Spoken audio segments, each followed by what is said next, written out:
Halo semuanya, rekan-rekan Ranah Suci Abadi, kita berjumpa kembali di channel My Novel. Sebelum alur ceritanya dimulai, jangan lupa subscribe dan nyalakan lonceng notifikasinya, agar tidak ketinggalan dengan update episode terbarunya. Jika suka silahkan like dan share, dan komen. Tanpa lama-lama lagi ayo, kita ke alur cerita. Legend of Martial Immortal, Chapter 1606. Ada tanah murni di gurun barat, dan ada keheningan, dan burung Vince diam. Semua orang menatap langit, semua artinya tidak ada habisnya. Lingshan diangkat, para Buddha meninggal, Sakya harus dirampok ke dunia, dan senjata kaisar turun ke alu ajaib dan pergi, tidak diketahui kemana harus pergi. Masing-masing kasus ini sangat tidak nyata. Ye Chen juga memuntahkan darah, dan tubuh suci kuno yang bodoh dan sakral itu juga membungkuk, langkahnya ceroboh, dan langit kosong. Seluruh tubuhnya berwarna keemasan, sangat redup, dan dagingnya yang berwarna keemasan memudar, dan matanya menjadi keruh dan semakin menua, dan itu sudah senja. Setelah serangkaian pertempuran berdarah, kekuatan tulang suci habis olehnya, dan tidak ada lagi kekuatan kekaisaran dan hegemoni. Tentu saja, meski begitu, mata semua orang masih terpesona, dan tidak ada yang berani menyinggung keagungannya. Gengsi tubuh kuno dan suci semuanya dimainkan, bisik Lao Zujundi, matanya penuh kejutan. Setan, para Buddha di Lingshan marah dan dibunuh dengan semua makhluk hidup untuk membunuh Ye Chen untuk membuktikan Dharma. Ye Chen acuh tak acuh, tanpa gelombang, dan di belakang manifestasi portal-portal, menyeretnya dan berbalik. Para Buddha mendesis, dan ada lebih banyak di mata sang Buddha. Jantung Buddha mereka tidak lagi tenang, cahaya Buddha gelisah, dan ada beberapa posisi yang harus dirampok. Lingshan diangkat, para Buddha dibantai, yang goyah dan tawanan harus dirampok ke dunia, dan bahkan pedang kaisar dan alu ajaib pun pergi. Sekarang pemandangan ini harus menjadi ironi yang sangat baik. Melihat para Buddha, beberapa orang mencemooh. Untuk melindungi seseorang, itu adalah pertarungan yang mengerikan, belas kasih ini benar-benar tidak berharga. Terlalu banyak orang menghela nafas. Suamiku yang tua menunjukkannya, Feng Xian memang sebuah bencana. Para dewa tua mulai tersenyum lagi. Namun, tidak ada bantahan terhadap kata-kata para dewa lama. Hitung mundur, tetapi bagi mereka yang bingung dengan peri Phoenix, tak satu pun dari mereka yang berakhir dengan baik. Seperti para dewa peri, seperti para pengikutnya, seperti Xiang, seperti Lingshan saat ini. Mereka semua sengsara, tawanan, tawanan, tawanan dan tawanan. Disebut kemalangan, Feng Xian pantas menerimanya. Pertunjukan sudah berakhir. Lao Zujundi berbalik terlebih dahulu, memegangi tangannya dengan terbalik, dan melangkah ke langit virtual satu langkah, menyenandungkannya sampai ke kunci minor, sepertinya sangat keren. Pergi. Para penonton bubar, dan mereka melihat kembali Lingshan dan para Buddha sebelum mereka pergi. Berlanjut, dengan desahan dan lidah, Mo Barat dan partainya benar-benar tidak sia-sia, drama ini sangat menarik. Berita di sini dengan cepat menyebar ke kuartet Xuan Huang. Ye Chen menjadi terkenal dalam Perang Dunia Pertama. Untuk menangkap seorang pria, ia berkelahi dengan seorang Buddha, mengangkat gunung, membantai para Buddha, dan mengorbankan Sakya, dan bahkan pedang dan alu sihir kaisar pun pergi. Itu benar-benar memenuhi kebenaran, di mana Ekaristi hidup, dan gerakannya lebih besar dari sekali.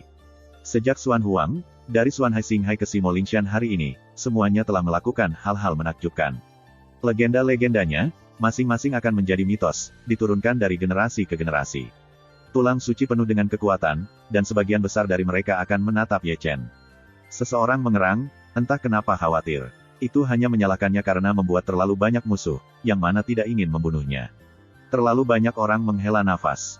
Suara diskusi yang berlangsung lama mengantar pada malam hari. Di bawah pegunungan surga, siluet terus-menerus, sebagian besar berjongkok di puncak gunung dengan tangan berpegangan tangan, perbaikannya tidak tinggi, alis si pencuri bergerak. Orang-orang ini, melihat sekeliling, tampaknya sedang menunggu. Aku berkata, Ekaristi akan benar-benar datang ke pegunungan ini. Seseorang menggaruk telinga dan pipinya, dan sedikit tidak sabar. Dengarkan aku, itu akan datang. Seorang pria muda dengan insang monyet yang bermata tajam ada di pikiran yang benar, aku belum membunuh begitu banyak orang, hanya tinggal di sini untuk membunuh. Jika kamu mengatakan itu, tidak apa-apa. Di sini, Ekaristi benar-benar datang. Begitu kata-kata pemuda itu turun, dia mendengar seseorang berteriak di sebuah pesta.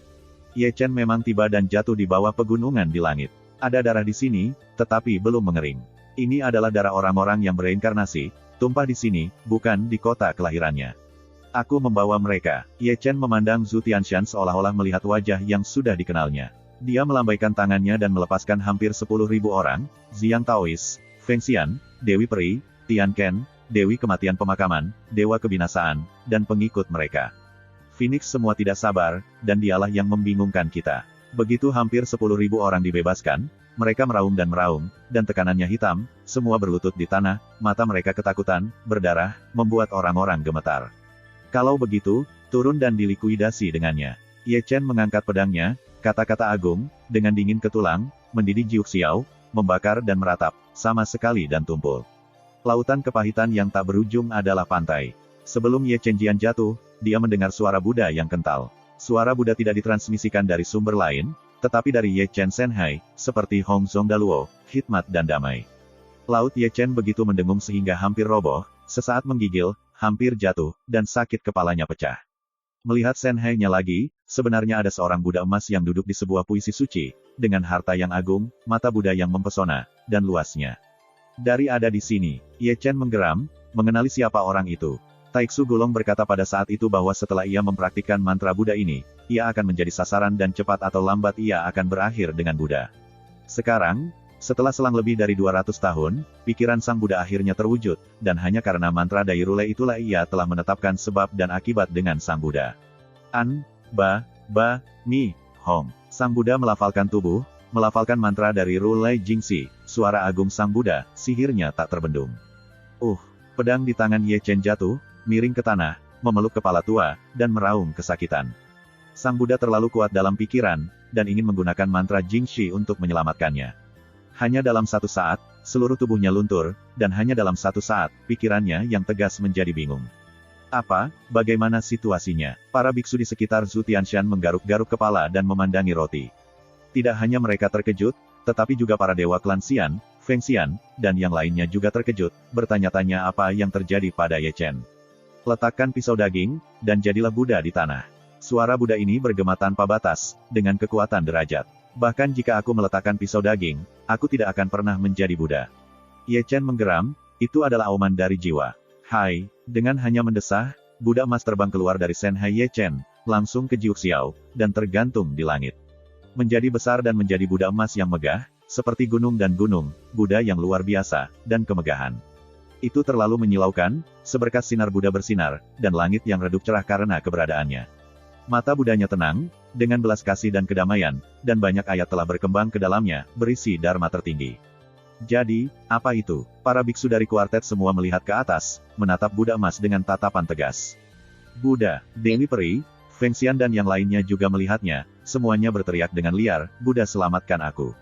Aku berbelas kasih, Amitabha, batin Sang Buddha berbicara, dan suara Sang Buddha bergema selama 9 hari. Dengan suara nyaring, dia menekan Ye Chen berlutut.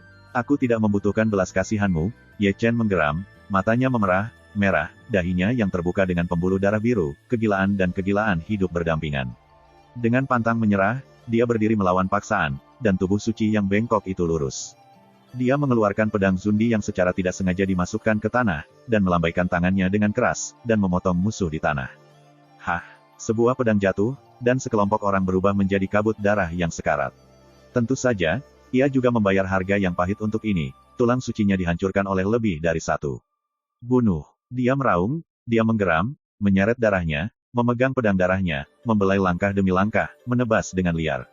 Setiap kali dia memegang pedang, banyak orang terputus. Setiap kali dia memegang pedang, tubuhnya yang suci terbelah dan ternoda darah, dan keseluruhannya adalah manusia berdarah. Sang Buddha menyelamatkan saya. Sang Buddha menyelamatkan saya. Ye Chen menggeram, dan para dewa dari keluarga surgawi dan Feng Xian juga meraung, berharap bahwa Buddha akan membantu mereka keluar dari laut. Bunuh. Ye Chen tidak lagi melihat bentuk manusia, kebingungannya diliputi oleh darah dan air mata, dan penglihatannya kabur, satu langkah darah pada satu waktu, dan jalur darah di belakangnya. Pedang jatuh, genangan darah, dan darah menodai pegunungan. Banyak dewa besar, banyak pangeran dari agama besar, meninggal pada saat ini dan menjadi debu sejarah. Saya berbelas kasih. Desahan pikiran Buddha menghela nafas, mengangkat telapak tangan Buddha yang menyilaukan, dan Ling Tian menutupinya. Itu adalah tangan emas yang menutupi langit, ditutupi dengan kitab suci Buddha, telapak tangan, dan tulisan emas. Telapak tangan salah satu Buddha seolah-olah sekarat, dunia bergetar, kehilangan warnanya, jatuh ke bawah, waktu membeku, langit terbalik, dan langit runtuh. Kamu tidak bisa membunuhku. Aku adalah leluhur Phoenix. Dia baik padamu. Di bawah, Feng Xian mengerang, penuh kengerian, hanya karena Ye Chen telah menyeret tubuh suci berdarah padanya dan membesarkannya. Bunuh pedangnya, hutang darah dan kompensasi darah. Ye Chen meraung dunia, Darah dan air mata merambah tubuhnya, dan bahkan meninggal karena ketidaksabaran, dia juga ingin menghancurkan hutang berdarah dan membayar hutang darah. Tidak, tidak, tidak. Feng Xian mendesis, matanya menonjol pada kecepatan yang terlihat oleh mata telanjang, dan murid-muridnya menyusut ke ukuran ujung jarum pada kecepatan yang terlihat oleh daging.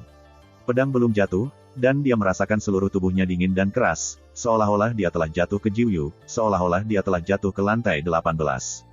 Neraka, menderita selamanya. Dia tidak membalas dendam dengan Ye Chen Ben, hanya karena Phoenix Xianyu, yang ada di atasnya, dia menganggap dirinya terhormat dan tidak bisa mentolerir pelanggaran orang lain, dan dia berulang kali membalas.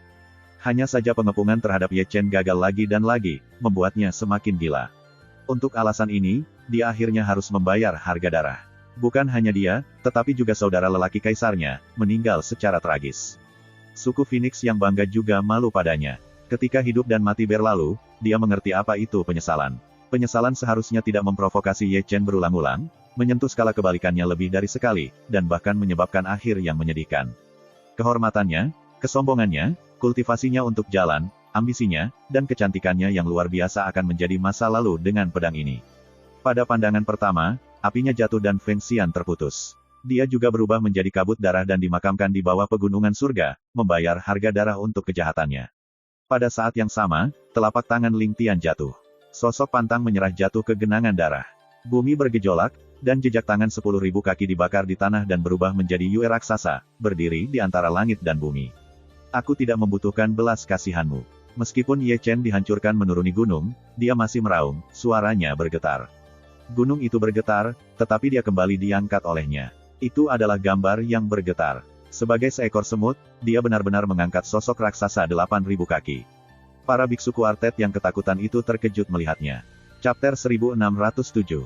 Aku berbelas kasih. Melihat Ye Chen mengangkat Ju Yue, pikiran Sang Buddha memberi penerangan di tangannya.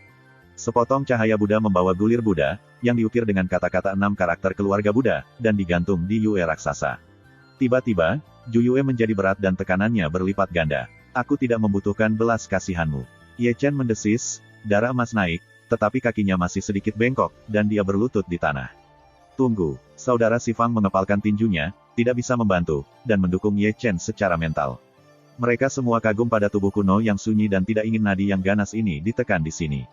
Tapi pahlawan itu terlambat, Ye Chen kehabisan jejak terakhir kekuatan tulang suci, orang tua itu terlalu lelah, dan tidak bisa lagi menanggung penindasan Sang Buddha. Boom, dengan ledakan, 8.000 Zhangjue yang diangkat oleh Ye Chen tiba-tiba mendarat, dan bumi bergetar. Ye Chen ditekan, dan dia tidak lagi memiliki kekuatan untuk bangkit, tetapi hanya jeritan ngeri, berdering tak terbatas di langit. Hai, para beku di kuartet menghela nafas dan menggelengkan kepala mereka. Ada kesedihan yang tak dapat dijelaskan, dan hati mereka bergegas masuk ke hati mereka. Jika dia keras kepala, jika dia tidak jinak, sulit untuk menghentikan penindasan Sang Buddha. Pada saat ini, dia telah gagal menciptakan mitos. Sutian, tubuh pikiran Buddha, juga memadatkan ribuan cahaya keemasan, perlahan-lahan menghilang, dan berubah menjadi sinar pemikiran. Surga dan bumi, jatuh dalam kesunyian, hanya kabut darah yang terbang. Melihatnya dari jauh, gunung itu terlihat seperti 5 jari dengan tangan yang ekstrim. Itu adalah telapak tangan Sang Buddha, yang dinamai oleh kuartet Wu Zishan. Semakin banyak orang berkumpul, berpakaian pemandangan luar gunung Wuzi, serta orang percaya yang taat, berlutut untuk menyembah Sang Buddha. Ada hal seperti itu tadi malam. Beku yang datang kemudian mendengar alasannya dan tidak bisa tidak terkejut. Para paman menyaksikan abadi Phoenix ketika mereka dipenggal. Mereka juga menyaksikan Ekaristi ditekan oleh Buddha. Seorang pria dengan tulang berbatu. Dia baru saja membantai Feng Xian dan yang lainnya di bawah kekuasaan Buddha. Sakya Yi harus dirampok, tapi kali ini masih ditekan oleh Sang Buddha, itu juga sebab dan akibat. Seseorang menghela nafas. Di bagian bawah gunung Wuzi, tidak ada cahaya, tidak ada cahaya. Saya tidak tahu kapan saya mendengar suara pemogokan berantai. Suara itu datang dari altar kuno, dengan 4 pilar tembaga berdiri, diukir dengan rune Buddha, penuh sesak.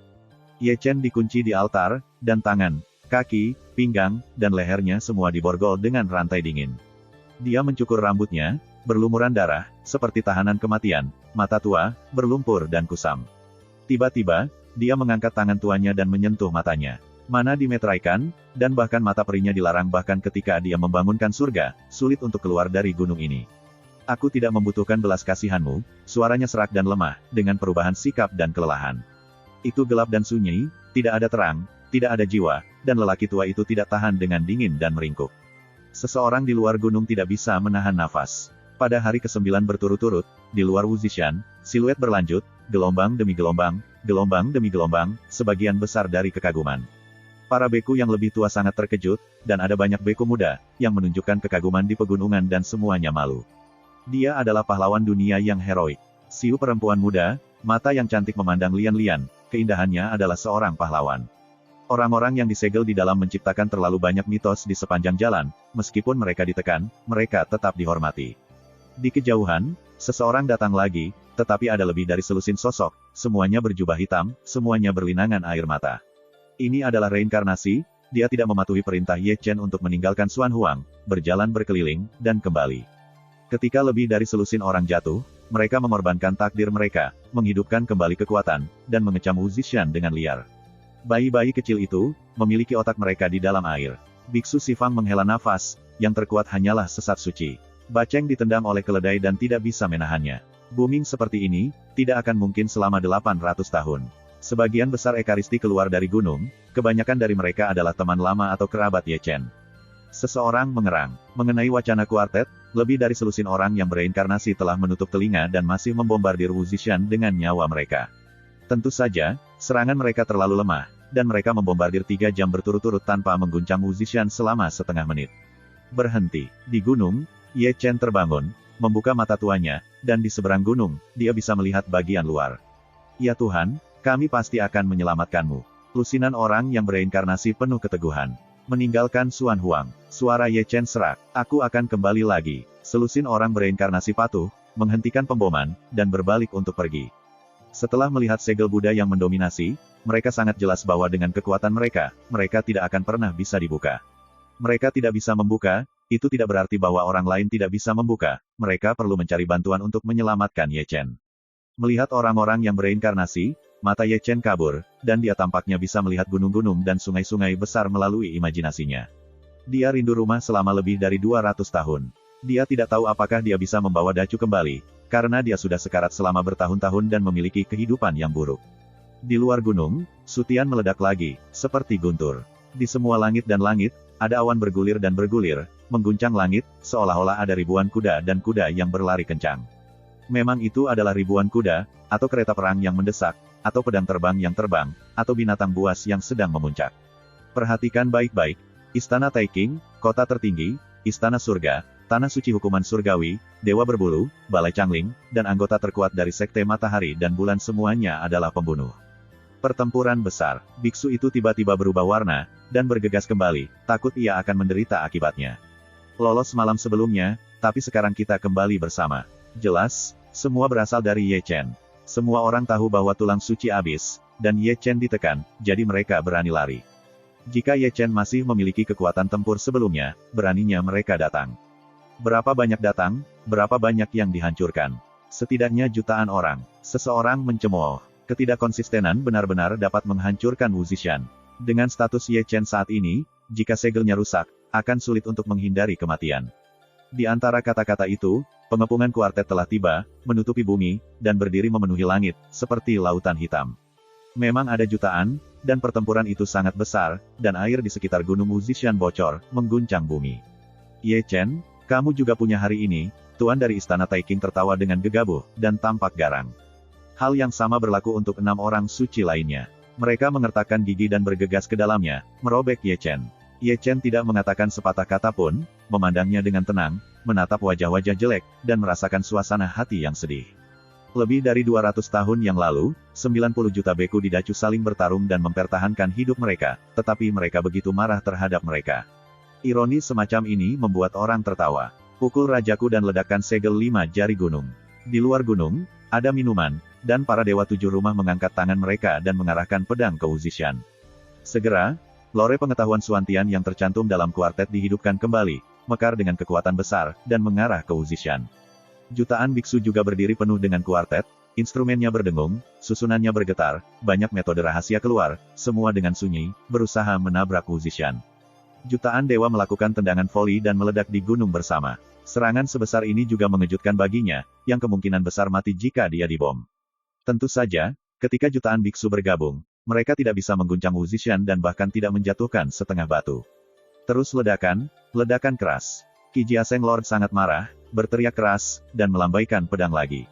Jutaan beku sama baiknya dengan memukul darah ayam, memainkan alat magis-magis dan susunan sulap magis tanpa biaya, tidak putus. Gemuruh terdengar di langit untuk waktu yang lama.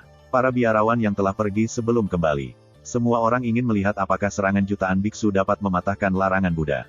Memalingkan muka, di sekitar Wuzishan, di puncak gunung, ada biarawan yang menonton pertunjukan.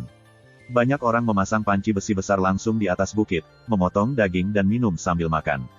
Saya bertaruh pada tanggal 9, larangan akan dilanggar. Ada juga yang aneh, mengatur meja judi di siang hari bolong. 3 hari, hingga 3 hari, jutaan biksu. Apakah segel Buddha rusak ketika dikatakan, saya bertaruh pada semua kekayaan bersih, setidaknya setengah bulan. Kemarilah, aku membeli instrumen magis. Setelah melewati desa, mereka tidak begitu baik. Terlebih lagi, mereka mendirikan kios di luar gunung dan semua menerima barang. Baiklah, semua kios sudah berdiri, dan mereka yang menjual eliksir dan gulungan rahasia semuanya berkerumun. Mereka semua memiliki kecerdasan bisnis dan dapat melakukan apa saja. Warung teh dan toko anggur juga telah didirikan, dan ada orang-orang ajaib yang hebat, dan sebuah restoran telah dibangun, dan bisnisnya tidak buruk. Ini adalah semacam pemandangan, Gunung Lima Jari, sebenarnya seperti kota kuno, hidup dan luar biasa. Namun, hari berlalu dengan tenang dan segel tidak rusak. 2 hari kemudian, Wuzishan juga berdiri tegak.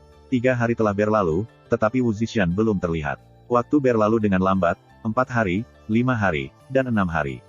Setiap hari berlalu, ketujuh pasukan menjadi semakin sengit, tetapi mereka tidak bisa mengguncang Wuzishan dan tidak bisa membuka segel. Langsung pada saat kedatangan bulan pertama, saya melihat perintah Seven Lord untuk berhenti menyerang, dan wajahnya jelek. Dengan perintah itu, jutaan biksu duduk di tanah dengan puntung mereka, semuanya pucat. Saya bermain selama 1 bulan, dan setiap napas tertekan, dan lingkaran mata merah ini memuncak, dan saya tidak menarik sedikit.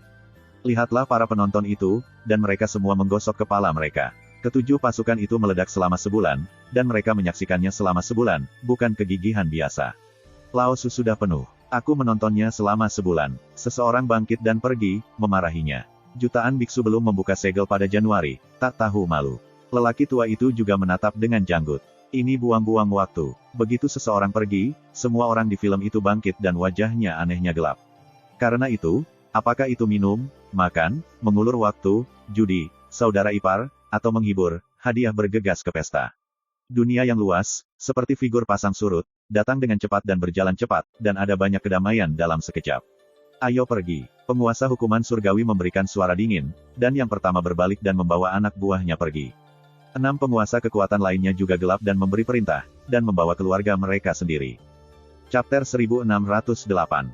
Di altar di bagian bawah gunung, Ye Chen mengubur kepalanya, duduk dengan tenang, dengan rambut putih berantakan, menutupi wajah tuanya.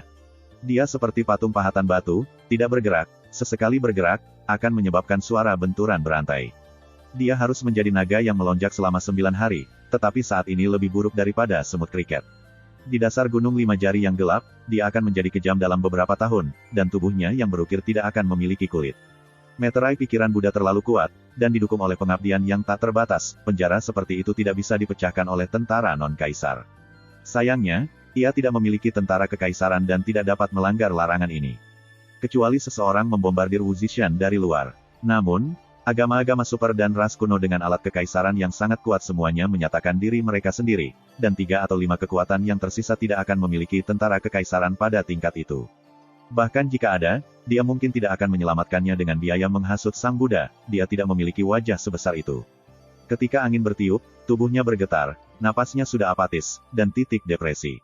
Bentuk lamanya lebih senja, dan kematiannya pingsan. Untuk sesaat, kultivasinya akhirnya jatuh dari Junseng ke ranah kekaisaran, tanpa peringatan apapun, tetapi sudah diduga. Evolusi Zhou Tian terlalu aneh, bahkan jika metode ini tidak diterapkan, kultivasi juga akan jatuh, dan Zhou Yuan akan berkurang, terus melarutkan kultivasi menjadi Zhou Yuan. Jika Zhou Tian dipindahkan lagi, kecepatan serangan baliknya akan meningkat, sekali lagi, dan tak tertahankan. Kebenaran yang tidak berubah sejak zaman kuno, dan kekuatan magis misterius yang sombong, semua memiliki gigitan sombong, sangat ganas. Dan dia adalah contoh gosip berdarah, sampai ke tanah, menyentuh tabu, pahit kembali juga sengit, secara bertahap menghancurkannya dengan banyak bekas luka. Dading berdengung, guntur langit peri api juga berubah menjadi bentuk naga dan meraung di Danhai, semua berduka untuknya. Tapi ini semua tidak berguna. Mereka seperti Ye Chen. Mereka ditekan oleh Buddha dan sulit untuk mematahkan hukuman penjara. Diam-diam, malam tiba lagi, dan semuanya diam. Dalam kehampaan, bayangan datang dari langit, mengenakan gimbal, dengan jenggot yang tampan dan rambut acak-acakan. Itu adalah Yan Laodao, yang jatuh di kaki Gunung Wuxi. Segel Buddha itu sombong, Yan Laodao mendongak dan melirik gulungan Buddha yang tergantung di gunung. Setelah semua, dia melihat ke arah bawah gunung, dan sepertinya bisa melihat Ye Chen di dalam, adalah buruk untuk memprovokasi siapapun, tetapi untuk memprovokasi Buddha. Aku tidak butuh belas kasihan. Kata-kata Ye Chen datar dan matanya tenang, bahkan jika dia memenjarakanku sampai mati, aku masih tidak akan menundukkan kepalaku kepada Buddha. Apakah Ekaristi sekuat itu? Yan Laodao menghela nafas dan menggelengkan kepalanya, mendesah. Dengan mengatakan itu, dia memotong tugu setinggi 3 kaki dengan pedang dan berdiri di bawah Wuzishan. Aku akan pergi untuk menemukan kota asalku. Kuharap kau bisa menahannya sampai saat itu. Jika kau tidak melakukannya, prasasti itu milikmu. Batu nisan. Terima kasih. Ye Chen tersenyum, membawa perubahan arah. Yan Laodao menghela nafas lagi, dan berbalik ke langit. Surga dan bumi, sekali lagi kembali ke ketenangan, hanya daun jangkrik yang jatuh, berkibar di tiup angin, menamparkan Wuzishan. Kelopak mata Ye Chen bergetar, kelelahan, dan jatuh tertidur lelap, tak bergerak di dasar gunung yang remang-remang. Dia tidur selama 3 hari tanpa bangun. Selama 3 hari, seseorang masih datang. Kebanyakan dari mereka adalah generasi tua dan generasi muda, dan kultivasi mereka tidak tinggi. Mereka ingin melihat arti sebenarnya dari Ekaristi. Kakek, apakah orang-orang yang ditekan gunung benar-benar mengerikan? Seorang pria muda yang tebal memandangi para tetua, matanya yang besar, dan tidak bersalah. Dia adalah Ekaristi, tak terkalahkan dalam urutan yang sama, dan pundak dengan kaisar. Legenda-legenda semuanya adalah mitos. Biksu tua itu tersenyum, menyentuh kepala bocah itu, dengan mata yang ramah. Ekaristi benar-benar menyedihkan dan ditekan tanpa henti. Keluar, turun. Dengan suara nyaring, sengit dan sengit, belasan pemuda muncul ke langit, sombong dan sombong. Melihat ini, para praktisi senior dengan tergesa-gesa mengambil generasi muda mereka, takut mereka akan marah dan marah. Melihat lusinan anak muda, mereka tidak datang dari satu kekuatan, tetapi banyak kekuatan. Ye Chen, kamu juga punya hari ini. Selusin anak muda ganas di semua kabupaten, tampak kurus, menggertakkan gigi, berharap menyeret Ye Chen keluar dan merobeknya. Aduh, ada batu nisan. Selusin anak muda melihat batu nisan di bawah gunung dan menertawakannya. Kemarilah, tuangkan air. Seorang pria muda dengan rambut ungu melangkah maju, membuka ikat pinggangnya, dan mengambil adik laki-lakinya. Seketika, suara air jarang berdering, dan urin pemuda berambut ungu disemprotkan ke batu nisan, dan batu nisan basah dari urin. Sangat sentimental. Aku di sini juga. Yang lain menunjukkan gigi putih mereka, nyengir. Bahkan jika itu disegel, itu tidak akan membuatmu merasa lebih baik. Suara air bangkit kembali, disertai dengan tawa yang tidak bermoral. Ye Chen, rasanya enak, untukmu. Kakek, mereka, remaja cakep itu tidak jauh, wajahnya penuh amarah, tetapi terseret. Kami tidak mampu membelinya. Biksu tua itu pergi sambil menutupi mulut bocah itu. Meskipun ia sangat marah, ia tidak berdaya untuk mengelolanya. Mereka semua lemah. Di kaki gunung, lebih dari selusin anak muda mengalami tremor kemih, mengangkat celana, meludah dan memarahi, dan tertawa. Hal-hal keren seperti itu disebarkan oleh mereka, dan mereka yang membenci Ye Chen tiba-tiba menjadi cerah. Kencing di depan batu nisan Ekaristi, hanya mendengarkan hal ini, sangat bahagia, memikirkannya gila. Akibatnya, di bawah Wuzishan, angkanya meningkat lagi. Selalu ada beberapa individu, baik dalam kelompok 3 atau dalam tim 5, semua berlari ke Wuzishan untuk buang air kecil. Ini benar-benar musuh Qin Yishui. Ada banyak orang di pasukan seperti Istana Taiking, Tianpu Holy Land, dan Changling Hall. Para beku kuartet menghela nafas, tubuh suci gereja, menciptakan mitos, tetapi sekarang sangat menyedihkan. Ini benar-benar angin dan matahari, Huluoping yang diintimidasi oleh anjing. Ini adalah kasus di dunia ini, merah, ironi telanjang. Keberadaan Wuzishan membuat orang-orang merasakan kesedihan yang tak dapat dijelaskan atas kesedihan Ye Chen dan bagi dunia. Kejahatan ini berlangsung selama sebulan dan kemudian secara bertahap mereda. Tidak ada tanggapan dari Ye Chen yang terlihat. Orang-orang itu merasa tumpul dan para pengunjung secara bertahap menjadi langka. Itu adalah malam yang damai lagi. Ye Chen, yang sedang tidur, membuka matanya untuk pertama kalinya dan melihat keluar dari Gunung Wuxi. Seseorang datang dari luar gunung, seorang wanita yang tiada bandingannya, ditutupi dengan benang polos, ditaburi oleh pakaian putih, tidak dapat melihat arti sebenarnya, tetapi matanya jernih dan polos, tetapi acuh tak acuh. 3.000 sutra biru bergerak tanpa angin, dan filamennya diwarnai oleh Tuhan. Kasumi, bukankah dia peri tanpa air mata yang membaca kebaikan? Di masa lalu, Ye Chen mencari Cusuan. Dia pergi membaca Nian Cixi, menjadi marah, dan hampir menghancurkannya. Saat berbicara, peri tanpa air mata jatuh ke gunung, mula-mula memandangi gulungan Buddha di atas gunung 5 jari, dan kemudian menatap batu nisan Yan Laodao. Batu nisannya basah, tapi berbau urin.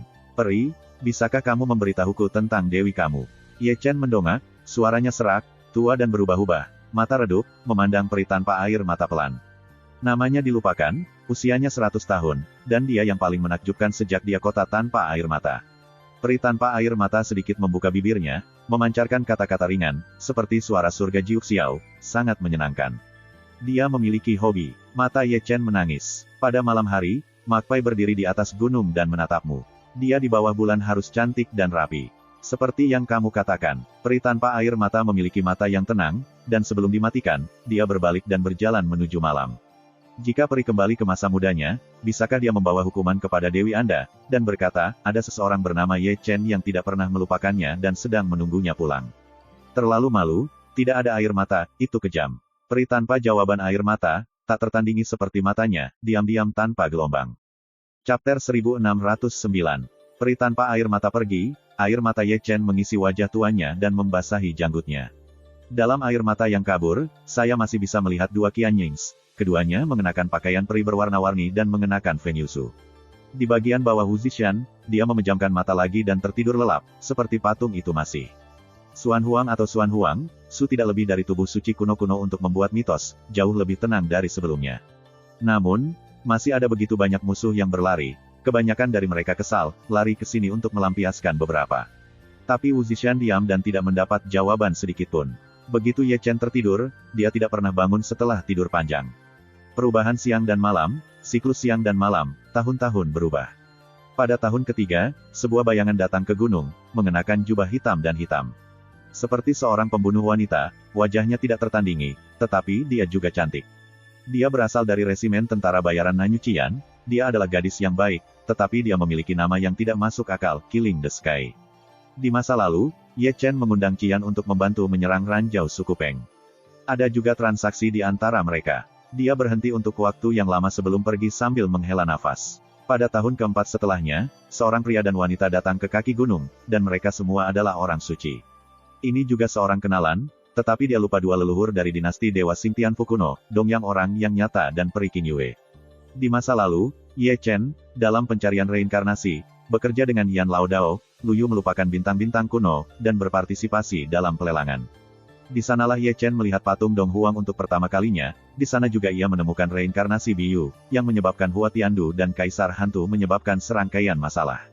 Lupakan dinasti Dewa Xingtianfu kuno. Orang-orang nyata Dongyang dan peri Qingyue mendengarkan kata-kata Ye Chen, dan kemudian mereka berangkat mencari saudara ipar perempuan Dong Huang. Mereka belum melihatnya selama lebih dari 100 tahun, dan mereka telah menemukan misterinya. Sayangnya, mereka tidak menemukan saudara ipar Dong Huang, tetapi mereka mendengar legenda Ye Chen dan dihancurkan di Wuzishan. Keduanya memanggil untuk waktu yang lama, dan juga mengecam Wuzishan untuk waktu yang lama, tetapi mereka tidak melihat respon dari Ye Chen. Peri Qingyue dan Dongyang mengerutkan kening, menatap gulungan Buddha di gunung, lalu saling memandang. Keduanya segera berbalik, cepat dan cepat. Tidak ada gunanya membiarkan segel terbuka dan meninggalkannya. Dengan keterampilan ini, lebih baik untuk mencari orang-orang ajaib yang hebat. Ye Chen masih tertidur, dan tubuhnya ditutupi debu. Setelah 7 tahun tidur, budidayanya telah jatuh dari puncak kerajaan ke tempat kelima dari kerajaan, dan rentang hidupnya juga menurun. Serangan balasan Zhou Tian berlanjut, jika ada nyala api, dia harus dibakar sedikit demi sedikit sebelum selesai. Dia tampak terlalu lelah untuk menunjukkan tanda-tanda bangun. Musim semi datang ke musim dingin, dan dalam sekejap mata, itu adalah 3 musim dingin dan musim panas. Pada tahun ke-10, seorang lelaki tua datang memegang toples anggur, dan dengan hati-hati melihatnya, si lelaki tua yang sedang memancing. Di masa lalu, Ye Chen mengejar dan membunuh Xiang tanpa memberinya wajah, seorang kaisar yang sok sempurna, yang cukup canggung. Namun, kali ini dia tidak datang ke Ye Chen untuk melikuidasi, tetapi menaruh sepoci anggur di batu nisan Ye Chen. Sambil menghela nafas, dia pergi dengan tangan yang canggung. Sebelum pergi, dia tidak lupa melirik gulungan Buddha yang tergantung di puncak Gunung Wuzi, dan dia masih bersinar dengan cahaya Buddha. Itu adalah meterai sang Buddha, dan para prajurit Kaisar Non-Kutub tidak dapat dilanggar. Sudah lama sekali, dan 10 tahun telah berlalu. Di Cakrawala, seseorang datang lagi, dan itu adalah seorang lelaki tua saat senja. Orang tua itu adalah Xiao Yan. Dia pernah menjadi penatua Istana Taiking. Dia memasuki Istana Taiking untuk tujuan bunuh diri. Xiao Yan terdiam, dan dia bisa melaporkan balas dendam, terima kasih kepada Ye Chen. Dia tidak akan membunuh musuh tanpa limbah berat Ye Chen. Meskipun itu hanya kesepakatan, dia berterima kasih pada Ye Chen dan menghela nafas ketika dia hancur. Larut malam, dia pergi, punggungnya suram seperti tahun itu, tua dan kesepian, tanpa roh. 30 tahun mendekat, Ye Chen masih tenggelam dalam mimpinya, dan debu di tubuhnya tebal. Orang tua, Xiu Wei jatuh ke ranah kekaisaran. Jika Suzaku datang, berdiri di bawah gunung 5 jari, dan untuk waktu yang lama tanpa sepatah kata pun, tampilannya sangat jelek. Tahun itu, dia meninggalkan lembah Phoenix dan menemukan gunung tua untuk penunjukan diri sendiri. Yang ini lebih dari 30 tahun. Bangun lagi, dia tidak menunggu Xuan Chen, tapi dia terlalu banyak mendengar mitos Ye Chen, jadi dia datang ke sini. Melihat Wu Zishan dengan tenang, matanya sempit. Dia kaget, juga kagum, kaget pria kecil di masa lalu, begitu mengerikan, dan juga kagum dengan tindakan mengejutkan Ye Chen di sepanjang jalan, masing-masing adalah mitos. Tetapi yang lebih dalam hatinya adalah kesedihan. Dia, yang telah memperjuangkan darah untuk Wan Wanchang, berakhir dalam kondisi yang sangat menyedihkan dan dihancurkan oleh Wu Zishan, tetapi tidak ada yang peduli. Dia tidak berdaya dengan segel Buddha. Setelah beberapa panggilan, dia berbalik, mencari perbaikan untuk membantu Ye Chen melarikan diri dari penindasan Wu Zishan. Waktu terus berjalan, 10 tahun musim semi dan musim gugur, 20 tahun musim dingin dan musim panas, 30 tahun bunga mekar. Dunia ini diam-diam telah ada selama hampir seabad. Dia hancur selama ratusan tahun, tetapi dia juga tidur selama ratusan tahun. Selama ratusan tahun, gulma di sekitar Wu Zishan telah tertutup oleh gulma, batu nisannya juga ditutupi oleh gulma, bahkan gulungan Buddha yang tergantung di atas gunung telah tertutup debu. Selama 1 abad yang terlalu lama, dunia perlahan-lahan mengabaikan Wu Zishan dan melupakan ekaristi yang ditekan di bagian bawah gunung. Legenda dan mitosnya dikaburkan oleh waktu. Kadang-kadang seseorang menyebut Wu Zishan. Kadang-kadang ketika seseorang lewat, saya akan ingat bahwa Wu Zishan masih memegang ekaristi, dan saya ingin tahu apakah itu masih hidup. Pria tua itu menghela nafas dan tidak bisa menahan duka untuk ekaristi. Generasi yang lebih muda kagum dan akan memberi hormat kepada Wu Zishan, dan yang menekan gunung adalah senior yang menakjubkan. Bahkan setelah 100 tahun, orang-orang berbakat dari benua Xuan Huang telah muncul, tetapi tidak ada yang memecahkan rekornya tahun itu. Di dasar Gunung Wuzi, tidak ada kegelapan, dan dingin dan sunyi. Altar kuno itu ditaburi, dan rantai besi berkarat. Zhou Tian kejam dan mengubahnya menjadi ranah. Tahun seperti pisau, dan tubuhnya terukir tanpa kulit. Debu tebal, lapis demi lapis, sepertinya terkubur, dasar gunung yang gelap adalah kuburannya. Itu malam lagi, langit berbintang luas, dan bintang-bintang yang hancur seperti debu. Tiba-tiba, salju putih melayang di langit, dan salju tebal terbang, menambahkan mantel putih ke malam yang sunyi. Salju menutupi Wu Zishan, dan kadang-kadang 1 atau 2 bunga melayang ke dasar gunung dan jatuh ke atasnya. Saat berikutnya, mereka mendengar dampak tajam dari rantai besi. Dia bangun, dan setelah 100 tahun, dia akhirnya bangun. Matanya suram, kusam ke kusam, kulitnya kusut, tubuhnya kurus, dan lelaki tua itu tidak sedikit marah, seolah-olah ia akan masuk ke tanah pada saat berikutnya. Dia duduk, diam, dikelilingi oleh kematian, dan angin sepoi-sepoi bergulung salju dan dingin. Aku tidak butuh belas kasihanmu, kematian akan dibawa kembali ke Dacu. Suaranya serak, dengan perubahan arah. Di luar gunung, salju tebal bertiup dan seseorang datang di salju. Itu adalah seorang gadis muda, dalam jubah putih dan jubah, membawa sukin, meninggalkan serangkaian jejak kaki di tanah. Yang matanya jernih, rambutnya mengalir seperti air, dan dia diwarnai dengan dewa-dewa suci. Berjalan di antara langit dan bumi seperti bunga lotus yang berkembang, mekar di salju putih, sehingga warna waktu redup. Matanya acuh tak acuh, tanpa emosi di pipinya yang kecil, seperti peri yang melihat menembus debu merah, tidak memakan kembang api di bumi, dan tidak memprovokasi debu duniawi. Mengatakan gadis ini sangat akrab, persis sama dengan Kaisar Jiuxian, tetapi bukan Kaisar Jiuxian. Meskipun dia seorang gadis, dia tidak terlalu muda, dia berusia lebih dari 300 tahun. Alasan mengapa dia masih seorang gadis adalah karena metode kuno dan misterius yang dia praktekkan. Ye Chen telah melihat ke atas, dan menatap gadis muda berpakaian putih yang membawa harpa, matanya berlinangan air mata. Si Yan? Itu si Yan, muridnya untuk Ye Chen. Dia tidak harus menghitung, dia bisa mengenalinya sekilas. Ye Chen, jika kamu memiliki kehidupan setelah kematian, maukah kamu menikah denganku? Sebuah hubungan cinta lama, dengan kelembutan seorang wanita, berdering di telinganya, dan bergerak keluar dari memori merah. Di pasukan iblis, dia meninggal di belakang Jining Xuang, memanggil namanya, dan tersenyum lembut padanya. Dalam ketidakjelasan, dia tampaknya bisa melihat seorang gadis kecil yang menyenangkan, berkedip padanya, tersenyum padanya dengan senyum, polos dan riang. Dia memikirkan terlalu banyak gambar bersatu kembali dengan Si Yan, tetapi dia tidak berharap bahwa ini akan menjadi cara untuk bertemu dengannya. Si Yan, Ye Chen membuka mulutnya, tetapi tersedak beberapa kata, dan kata-kata itu tidak ada habisnya. Tapi Si Yan tidak bisa mendengarnya, hanya berdiri diam di kaki gunung, hanya menonton batu nisannya dengan tenang. Saya tidak tahu mengapa, ketika dia datang ke sini dan melihat kata-kata di tablet, dia tiba-tiba merasa sangat sedih, dan entah kenapa ingin menangis. Apakah tubuh suci kuno ditekan di bawah gunung ini? Dia yang datang ke Xuan Huang lebih dulu dan paling mendengarnya adalah dia. Tawa itu berdering, dan seorang pemuda dengan rambut ungu di samping Si Yan diwariskan, dengan darah dan penglihatan yang kuat. Si Yan diam, masih menatap batu nisan Ye Chen. Kata Ye Chen di monumen itu tampak sangat mempesona. Reinkarnasinya sangat berbeda dari kehidupan sebelumnya. Dalam kehidupan sebelumnya, ia kuno dan aneh, tetapi kehidupan ini sedingin es. Sayang sekali aku tidak bisa melakukan beberapa trik dengan ekaristi. Pria muda dengan rambut ungu masih mengatakan bahwa mulutnya sedikit terangkat, dan matanya penuh dengan kerusakan. Bisakah kamu membuka darah untuk mengikuti batas? Si Yan berbisik. Aku, apakah kamu mengutip keempat kaisar? Aku, apakah kamu lolos dari yang diinginkan? Aku, apakah kamu berani memberontak melawan matahari? Aku, reinkarnasi Si Yan, setiap kata, adalah hambar, tetapi pria muda dengan rambut ungu di sisi atas itu pengap. Semua perbuatan yang dia katakan adalah legenda ekaristi, dan masing-masing adalah mitos, dan tidak ada yang bisa mematahkannya.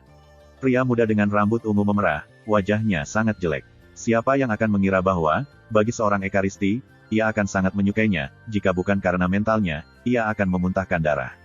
Ketika keduanya berbicara, Ye Chen di bagian bawah gunung telah memuntahkan darah. Dia ingin mengorbankan memori cahaya abadi, dan untuk membuka larangan kehidupan masa lalu untuk Si Yan, tetapi Metrai tidak bisa dikorbankan. Bukan hanya itu, tetapi Siu jatuh, dia bahkan tidak memiliki kesadaran. Kata-katanya tidak bisa terdengar di luar. Matanya yang kabur tertutup oleh pertumpahan darah. Sulit ditemui. Jika Anda melewatkannya, sebagian besar dari Anda tidak akan pernah terpisah satu sama lain, yang akan menjadi penyesalan yang menyedihkan. Tapi segel Vo terlalu kuat, dia disegel. Ketika tidak ada yang bisa dia lakukan, tiba-tiba dia memiliki kilatan cahaya. Segera, dia meraih ke dalam pelukannya, dan menemukan sepotong giok Gen dari dalam, yang berisi memori peri cahaya. Hanya menghancurkan Gen giok, Anda juga dapat mengorbankan cahaya peri. Apa yang membuatnya lemah adalah bahwa sekarang ia tidak memiliki kekuatan untuk mengikat ayam, bahkan Yujian tidak dapat mematahkannya, dan tidak dapat membantu. Tak berdaya, dia memegang Yujian di kedua tangannya dan memegangnya di depan mulutnya. Dia menggigit dengan mulutnya, seperti anjing, di tulangnya. Mulutnya penuh darah, dan giginya pecah. Bagaimanapun, Huang Tian pantas menjadi orang yang peduli, dan Yujian rusak. Sinar cahaya peri terbang keluar dan melewati Gunung Wuxi. Chapter 1610. Siang Wang terlalu cepat, dia sian, dan dia tidak bisa menjawab. Ingatan abadi pingsan, tubuhnya tidak bisa membantu tetapi bergetar. Tentu saja, gambar-gambar menyakitkan ketika imajinasi dihidupkan tidak muncul, dan dia tidak memiliki kelainan. Si Mei, kamu baik-baik saja. Pemuda Ziva bergegas maju, tampak cemas dan bertindak sangat realistis. Si Yan tidak mengatakan apa-apa, dia hanya melihat ke bawah Gunung Wuxi dengan tenang, dan dia bisa melihat Ye Chen tua melalui gunung. Bagaimana ini bisa begitu tidak valid? Ye Chen mengerutkan kening dan menatap Si Yan, tetap saja, itu adalah keanehan yang sama dengan Jining Xuang pada waktu itu. Segera, dia mengangkat tangannya dengan gemetar dan menemukan sepotong batu giok Gen, memegang tangannya, dan menggigit dengan liar. Sinar kedua cahaya peri terbang keluar dan jatuh ke alis Si Yan. Sungguh aneh bahwa Si Yan hanya gemetaran sejenak, dan kemudian tidak ada yang istimewa terjadi, dan semuanya tidak valid. Sial, Ye Chen memuntahkan darah, dan darah itu masih membawa puing-puing gigi, dan nafas itu langsung dimusnahkan hingga ekstrim. Bajingan, pemuda berambut ungu itu marah ke gunung, apa yang kamu lakukan untuk si Mei? Mereka yang memiliki dua sinar cahaya sebelum dan sesudah, dan yang tidak memiliki cahaya di kepala mereka, juga melihat petunjuk, yang pasti ekaristi. Keluar dan berkelahi denganku. Aku akan menekanmu dengan satu telapak tangan.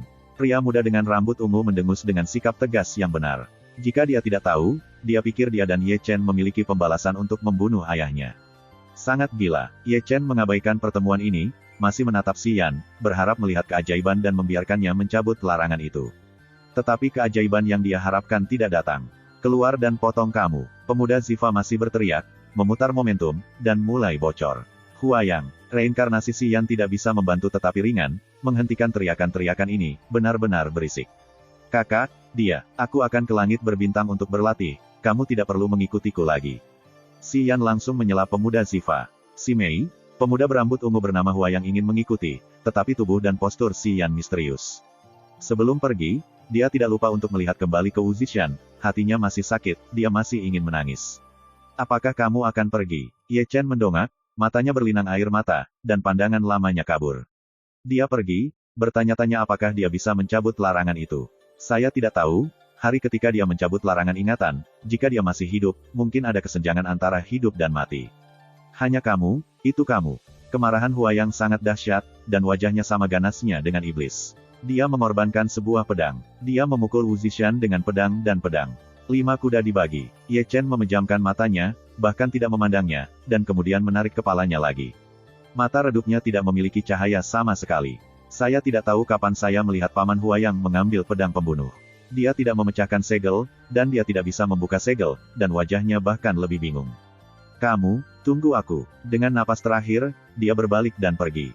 Langit dan bumi, memasuki kembali ketenangan, hanya salju yang terbang. Di bawah gelap, begitu Ye Chen duduk, itu 3 hari. Sampai hari keempat, saya melihat mata saya sedikit terangkat. Di kejauhan, seseorang datang dari langit, itu adalah seorang pria muda, bukan manusia, tetapi seekor peri bangau. Itu benar, itu saudaranya, peri Derek. Ratusan tahun yang lalu pergi berlatih, dan kembali 100 tahun kemudian. Baru kemudian dia kembali, dan dia mendengar bahwa Ye Chen dihancurkan oleh Wu Zishan, dan dia diledakkan di tempat dengan amarah. Dalam 100 tahun, ia maju ke orang suci, dan amarahnya banyak, tetapi tubuhnya penuh dengan roh-roh jahat yang kuat. Pengalaman ini, kebanyakan dari mereka mengalami banyak perampokan darah, pendarahan, perjalanan ini, berlumuran darah dan tulang. Ibunya, Raja Kren Abadi meledak sebelum bersumpah. Ada sinar dingin di mata bangau. Tanpa mengucapkan sepatah kata pun, melambaikan pedang akan memotong Wu Zishan. Suara tabrakan logam segera terdengar, dan dia memuncak dengan pedang, bukannya mengguncang Wu Zishan, dia terbalik oleh keterkejutan, menunggu untuk menstabilkan sosoknya, dan meludahkan darah di tempat. Tidak berguna, suara Ye Chen sangat serak. Dia bisa berbicara, tetapi Raja Peri tidak bisa mendengarnya. Dia pemalu. Raja Derek Abadi itu cemberut dan memelototi gulungan Buddha yang tergantung di puncak Gunung Wuxi. Segel Buddha terlalu sombong. Jelas, dia tidak memiliki tentara kekaisaran, bahkan jika dia memiliki tentara kekaisaran. Melirik, dia melihat ke bawah gunung, menyarukan hidupnya, Laoki, aku tahu kamu masih hidup. Wu Zishan berdiri, tidak ada gemas sama sekali, atau dengan kata lain, Ye Chen menggema, tetapi terhalang oleh gunung. Melihat Raja Bangau Peri di depan gunung, Ye Chen tidak bisa menahan senyum, arus hangat, penuh dengan tubuh bergetar seketika. Beberapa saudara sangat merindukannya, dia harus sangat berterima kasih. Tunggu, aku akan menemukan seseorang untuk menyelamatkanmu. Xian Wanghe mengambil pedang pembunuh, berkata, lalu berbalik dan melangkah ke langit. Tentu saja, begitu dia berada di langit, dia melihat ada 7 dewa yang masuk, dan kekuatannya luar biasa. Raja Peri Kren mendengus dingin, tiba-tiba mengangkat tangannya, disapu dengan satu telapak tangan, mang dingin muncul di matanya, menatap dingin di satu sisi.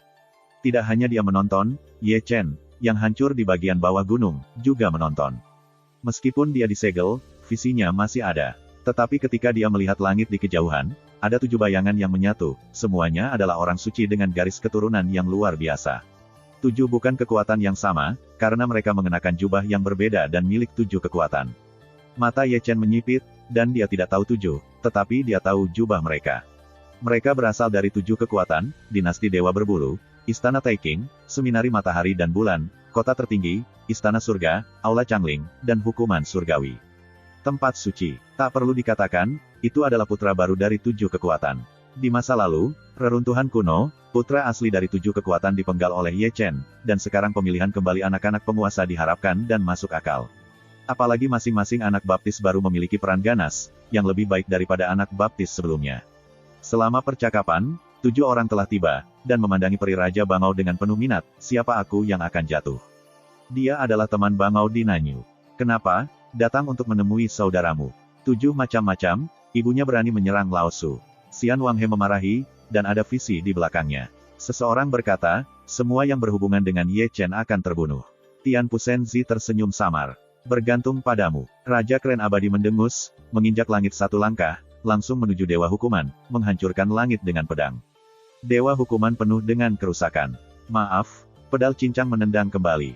Ini sedikit bagus. Segera setelah Dewa Langit menghukum Sang Dewi dan mengalahkannya, 6 dewa lainnya berkerumun di sekitar, atau meninju telapak tangan, mencetak ritual-ritual, atau mengguncang peta.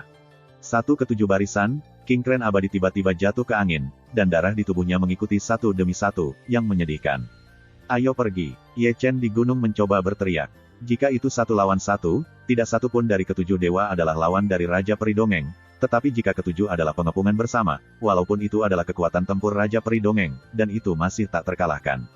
Hanya dalam beberapa putaran, Raja Bango Peri benar-benar ditekan, tubuhnya meledak, dan daging dan tulang terbang melintas.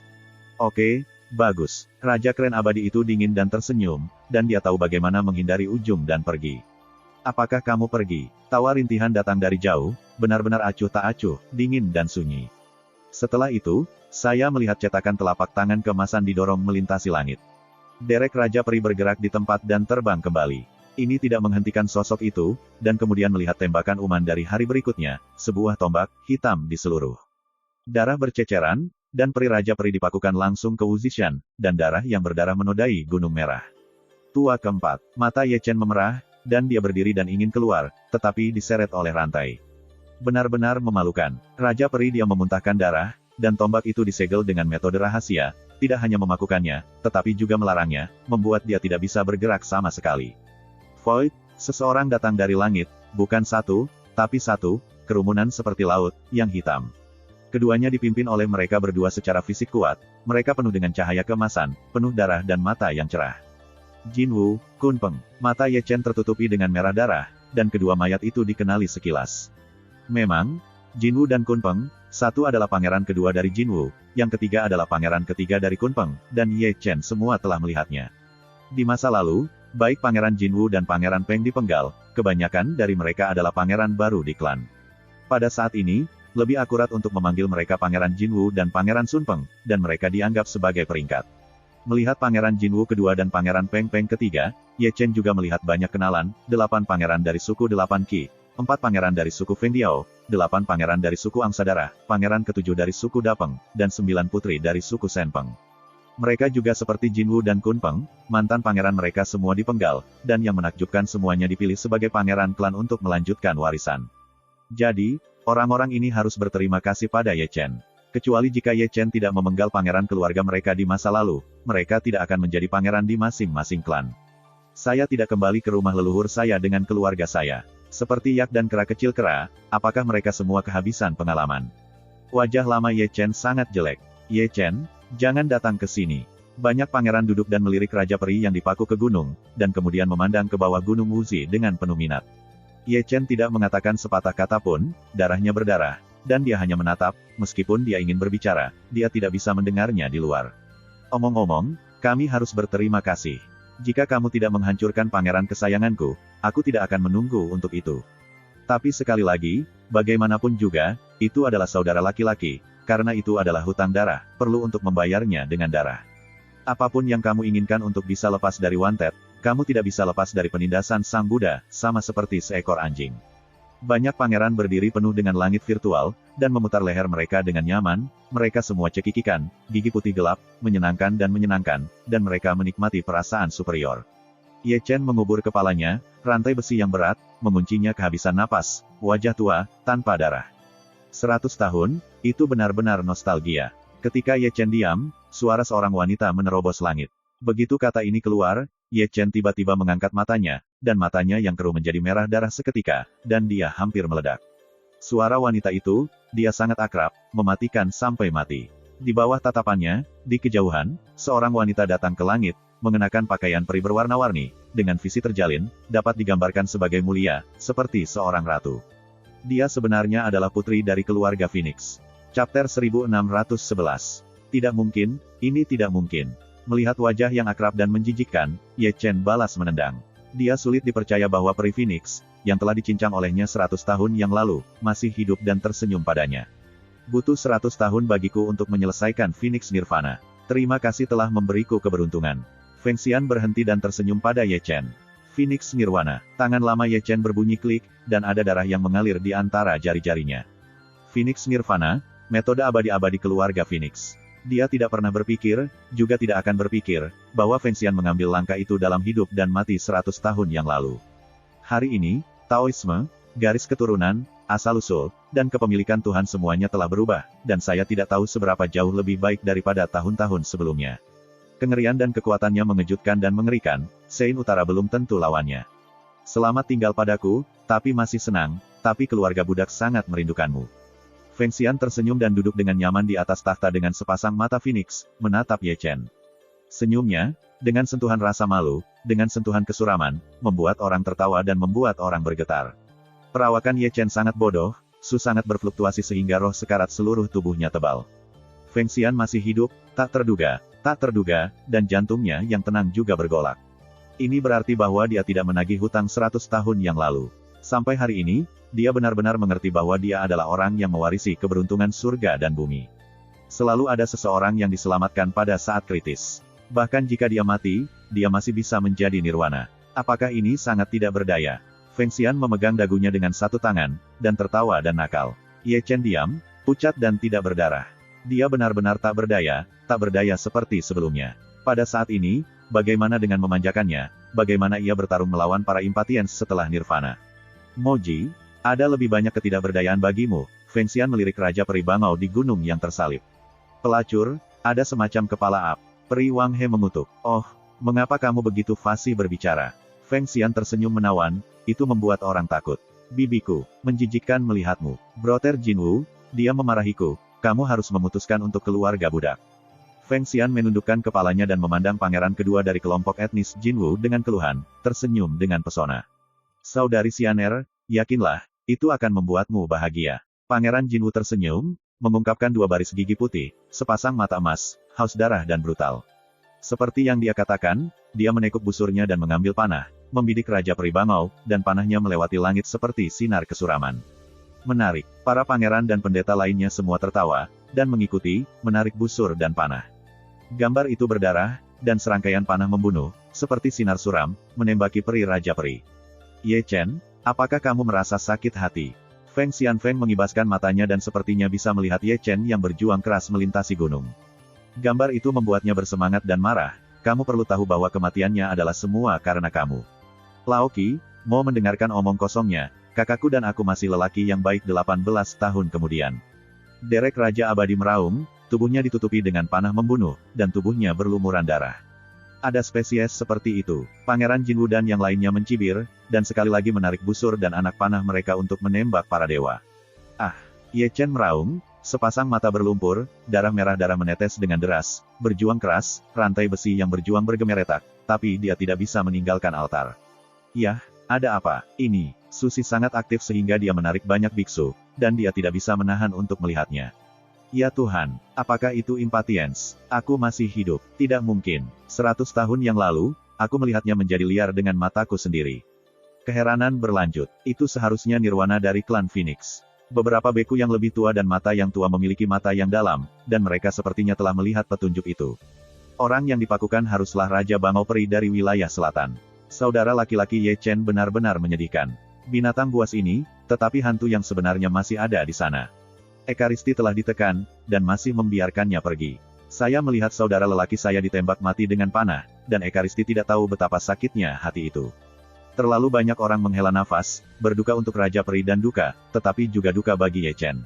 Dalam diskusi itu, tawa Raja Dongeng mati. Memalingkan muka, Wu Zishan memerah karena darahnya, hanya melihatnya mengejutkan. Raja Bangau Abadi mati, dan kepalanya yang kaku akhirnya jatuh. Sebelum meninggal, dia tersenyum pada Ye Chen. Tubuh Ye Chen kaku, dan dia melihat Raja Bangau berdarah berlumuran darah dan air mata di matanya. Di luar gunung, tertawa sembarangan, sesat gila. Setiap orang yang terkait dengannya, terlepas dari para beku dan manusia, akan mati. Feng Xian pergi, tetapi tawa itu berdering melalui Jiu Xiao, dengan dingin dan keagungan tertinggi. Ini akan menjadi perburuan yang sangat menarik. Banyak pangeran dan dewa Tuhan juga berbalik, masing-masing seperti iblis, dengan senyum yang menakutkan. Bahkan lebih lagi, para biksu di keempat sisinya mengejek, saya tidak tahu berapa banyak orang yang telah dibantai. Ye Chen ditekan kali ini, membuatnya lebih sulit untuk mengumpulkan hutang darah.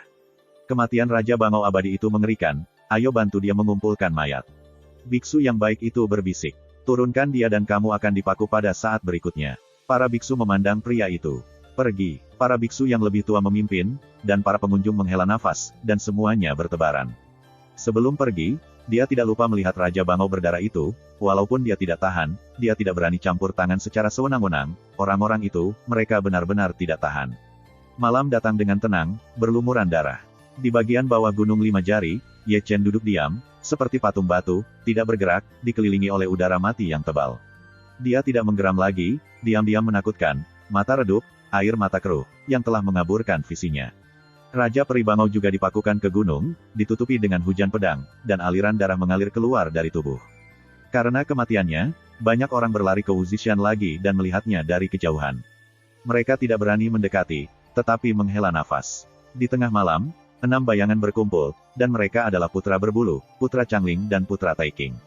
Di tangan mereka semua memegang rantai besi yang dingin, dan sisi lain dari rantai itu dikunci dengan seorang pria yang mencukur rambutnya, seperti seorang tahanan maut, yang rambutnya berlumuran darah. Ye Chen, lihat, apakah ada orang di keluargamu? 6 orang itu berhenti, menyeringai dan lucu, melempar orang yang dirantai ke gunung. Ye Chen mengangkat matanya dan melihat ke pegunungan untuk melihat orang-orang yang dikunci oleh rantai besi, semuanya sengsara. Dia tidak mengenal orang-orang itu, dia tidak ada hubungannya dengan mereka. Kenapa tangkap kami? Mereka yang dikunci oleh rantai itu menggeram, air mata jatuh, penuh kesedihan. Tidak mengapa, Dewa Hukuman mengangkat bahu dengan sewenang-wenang. Aneh, semua dipanggil Ye Chen. Ah, para tawanan itu menggeram dan menggeram lagi, penuh kesedihan dan kemarahan. Ini adalah dunia di mana yang kuat dihormati. Sebagai yang lemah, mereka semua harus diintimidasi. Kebisingan, Leng Heng, Dewa Changling, segera melambaikan pedangnya, dan orang yang ditangkap berubah menjadi kabut darah di tempat.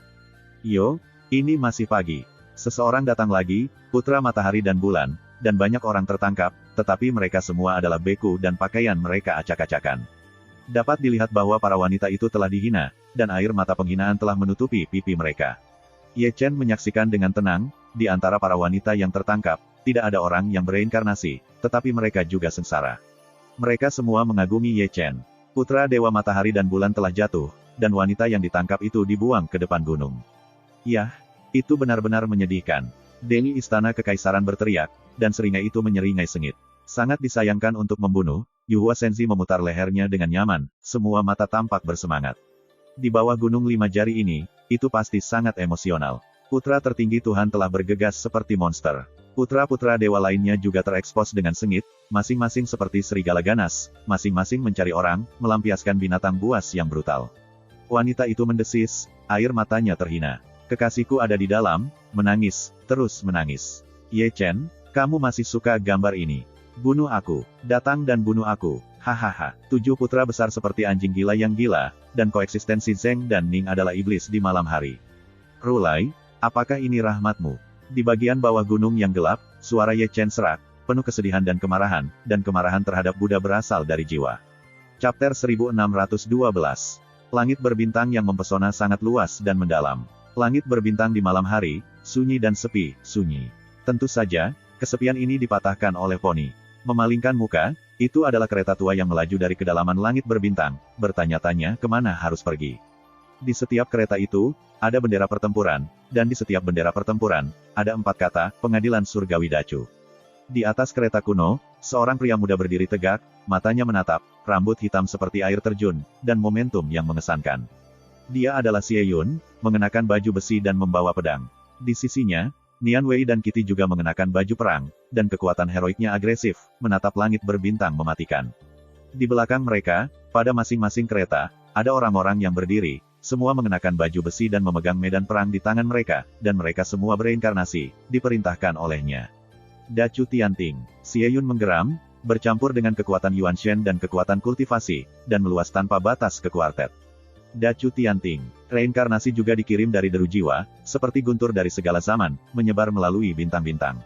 Langit berbintang bergetar, dan di mana kereta kuno berlalu, ada bayangan yang bergabung, semua inkarnasi Dacu. Biyu datang, seperti pelangi peri, mengenakan baju perang dan membawa pedang peri, diikuti oleh reinkarnasi. Xiong Er, Zhou Ao, Hua Yun, dan Yue Chi Sun datang dari bintang-bintang untuk menginjak pedang. Banyak orang mengikuti, pria mengenakan baju perang, wanita mengenakan baju perang, membunuh pedang dan bertarung bersama. Disinilah jantan biadab, mengendarai binatang buas, membawa tomahawk, dan bergabung dengan suku Buas, masing-masing biadab dan ganas. Su Siner, Hao Tian Siyue, Luo Sitengyun mengemudikan kabut, Qin Yu dan Wei Wenzuo memacu kereta. Zhao Ziyun, Sao Yu, Gong Xiaotian, dan Wang Biao mengikuti, dengan sejumlah besar orang, satu demi satu. Situnan, Lin Siwa Longyi, Sangguan Hanyu, Murong Wonderful Heart, dan Malam Seperti Salju, juga datang dari satu sisi. Ni Feng dan Duan Yulian sama-sama mengenakan baju besi emas dan ada pengikut di belakang mereka. Jumlahnya tidak terduga. Naga 5, Xiao Feng, Fu Ling, Hua Ying, Sangguan Yuer, dan Pirates berdiri dengan pedang terbang besar, dan orang-orang di belakang mereka yang luar biasa dan terintegrasi ke dalam pasukan surgawi. Dacu yang bereinkarnasi, setelah 300 tahun, berkumpul untuk pertama kalinya, air mata meneteskan air mata, dan mereka diam. Lebih dari 300 tahun yang lalu, untuk melawan iblis dan untuk membela Changsheng, mereka mati berdampingan di kota kelahiran Dacu. Kita akan bertemu lagi setelah lebih dari 300 tahun, tetapi kehidupan masa lalu dan sekarang, kenangan berharga, adalah darah dan air mata. Dacu Tianting. Itu 300 tahun, dan auman dari jiwa mengguncang bintang-bintang. Dacu Tianting. Ketika orang-orang reinkarnasi terus bergabung, raungan ini lebih arogan dari sebelumnya. Lineup mereka juga lebih kuat dari sebelumnya. Ketika Anda melihat langit berbintang, langit hitam seperti lautan, atau pedang terbang, atau awan yang naik untuk menggerakkan kabut, atau kereta, atau binatang roh. Seluruh langit berbintang tampak hidup, ada auman dan auman di bidang bintang 4 arah yang berpusat di benua tandus. Apa ini? Apa yang ingin kamu lakukan? Apakah kamu akan bertarung? Bahkan, ketika akan bertarung, pertempuran ini terlalu besar, setidaknya ada lebih dari 10 juta biksu. Ini hanya satu pesta. Aku telah mendengar bahwa ada bintang di 4 sudut. Bersama-sama, mereka tidak kurang dari 50 juta. Dacu Tianting, kekuatan apa yang belum pernah mendengarnya? Sebenarnya 50 juta biksu terlibat. Siapa ini untuk bertarung? Siapa yang bisa menangani pertempuran seperti itu? Ada di sekitar, ini tentang pergi ke benua tandus. Seorang beku yang lebih tua mengerang dengan janggut. Pertempuran besar, apa yang terjadi dengan benua Xuan Huang? Langit yang berbintang, Chiangzi mengerutkan kening. Jelas, sesuatu terjadi pada Ye Chen di mulutmu. Seorang pemuda berambut putih berbisik di sisinya. Uji, aku mencium bau mulut. Aku juga. Pemuda berambut putih itu menarik napas dalam-dalam dan melangkah lebih dulu, langsung menuju ke langit yang berbintang. Seluruh langit meledak, menari dengan ngeri. Langit dan bumi semuanya bergetar, dan mereka terkejut melihat pasukan surga yang tumbuh. Banyak agama tersembunyi tidak berani bangkit, dan tanpa pengawal prajurit kaisar, tidak ada yang tahan serangan itu. Siapa yang mengira bahwa langit berbintang ini masih memiliki kekuatan yang begitu besar, tidak kurang dari 50 juta biarawan. Siapa yang menyangka bahwa kekuatan yang mereka kaget telah menempat tembok besar berwarna darah untuk Wanyu 300 tahun yang lalu di gunung dan sungai besar. Langit dan bumi, setiap jiwa berutang kehidupan pada mereka, yaitu, mereka menjaga kehidupan bumi. Bintang Yin, yang berdiri di atas gunung, memandangi langit yang berbintang seolah-olah dia bisa melihat gelombang manusia di langit. Di bawah, sebuah sarkofagus berdengung, tutupnya pecah, dan sesosok tubuh megah keluar, semuanya berdebu. Itu adalah reinkarnasi dari Raja Yan Luo yang hantu. Dia juga mendengar panggilan itu. Dia keluar dari bintang kuno dan bergabung dengan pasukan surga, mengenakan baju perang kuno dan perang kuno. Jiang Chen Weiyu, Yi Ruyi, mata kosong, tidak ada emosi, tetapi pada saat ini karena Tuan Chu, ada fluktuasi untuk pertama kalinya, mengganggu hati yang mati. Untuk beberapa waktu, makhluk inilah yang mengusir setan dan menciptakan mitos abadi. Menghitung tahun, sudah waktunya Dacu kembali. Jiang Chen memejamkan matanya dan sepertinya mencium bau gerbang surga, dan mendekati langit dan langit tanpa batas. Dacu Tianting. Dengan suara ini, langit bergetar, seperti guntur yang menggelegar, yang menghancurkan langit abadi. Pasukan perkasa dari istana surgawi, leluhur yang tak terhitung jumlahnya, keturunan yang tak terhitung jumlahnya, mengatur jumlah arai persegi yang tidak diketahui, How You Stare Sky berubin sepanjang jalan. Setelah mengalami pertempuran setan berdarah, roh jahat dan roh pembunuhnya telah terukir di tulang lebih dari 300 tahun yang lalu. Kali ini, tujuan mereka adalah menjadi tempat yang adil bagi para beku di surga dan di bumi, untuk mencari keadilan bagi Dacu, dan untuk keadilan bagi Kaisar Chu. Sepanjang jalan, Ye Chen memiliki terlalu banyak bahu. Dia bertempur melawan Kaisar Iblis dan melunasi hutang darahnya untuk Dacu, tapi dia menginjakkan kaki di perjalanannya sendirian, sampai debu dan kesepian. Dia dihancurkan di bawah Gunung Wuzishan. Butuh 100 tahun untuk menyebar melalui bintang-bintang, dan insiden itu memicu gelombang. Dacu Tianting sangat marah. Setelah lebih dari 300 tahun, dia sekali lagi mengaduk drum dan membunyikan klakson. Saudaraku, kita di sini. Langit berbintang timur, Xie Yun, Situnan, Xiong Er, Liu Yi, Ni Feng, dan Duan Yu semuanya berlinang di mata mereka, dan pedang serta peperangan di tangan mereka juga berdengung. Bip, Ye Chen, ini dia. Langit berbintang barat, Sangguan Hanyu, Sangguan Yuer, Luo Sixuan Nu, Biyu, Lin Sihua juga memancarkan air mata di mata mereka, mengenakan pakaian perang, membawa pedang, semuanya ini adalah pesta abadi, dan masing-masing seperti ratu dunia. Tuhan, kita di sini. Di langit berbintang selatan, Long Teng dan Xiao Chen berjalan beriringan, Dacu Huang Yan dan Nan Mingyu bergabung bersama, dan orang-orang yang bereinkarnasi di belakang mereka bergegas dan terhubung, menyapu alam semesta. Kaisar, kita di sini. Langit berbintang utara, Yu Yujiang, Raja Hantu, dan Raja Iblis semuanya mengenakan baju perang, dan mereka begitu dahsyat sehingga mereka menelan langit berbintang satu demi satu. Terima kasih, sampai jumpa di episode berikutnya.